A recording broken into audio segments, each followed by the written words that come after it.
হযরত ঈসা আলাইহিস সালাম তিনি একদিন নদীর কিনারা দিয়ে হাঁটতেছেন, আর দেখেন নদীর উপরে একটা গাছ, পাড় থেকে একটা গাছের ডাল নদীর উপরে, নদীর পানির উপরে যায় চলে গেছে। আর ওই ডালটার উপরে একটা পাখি বসে বসে আল্লাহ আল্লাহ জিকির করতেছে। ঈসা আলাইহিস সালাম বললেন, কি রে পাখি, তোর কি খানা নাই? তুই আজকে এখানে কতদিন যাবত এইভাবে জিকির করতেছ? পাখিটা বলতেছে, আমি আজকে একদিন দুই দিন নয়, এক মাস দুই মাস নয়, এক বছর দুই বছর নয়, বছরের পর বছর ওই জায়গায় দাঁড়ায় দাঁড়ায় আমার মাওলার জিকির করি। কয় তাহলে তোর খানা পিনার ব্যবস্থা কেমনে? কয় আল্লাহ করে। আল্লাহ, আমার জিসমানি খানা বাদ গেছে, আমার রুহানি খানার ব্যবস্থা আমার আল্লাহ করে।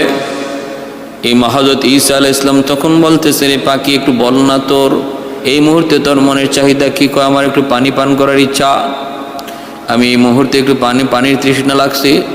ঈসা আলাইহিস সালাম বলতেছেন, তোর পায়ের নিচেই তো নদীর পানির স্রোত, ঠোঁটটা একটু নিচে দিলেই তো তুমি পানি পান করতে পারো।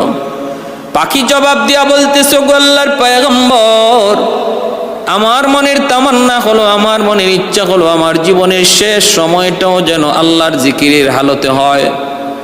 আমার ভয় হয় আমি যদি পানি পান করতে যাই টুট নামাইয়া, আর ওই মুহূর্তে যদি আমার জান কবজ হয়ে যায়, তাহলে তো জিকিরের হালতে হলো না।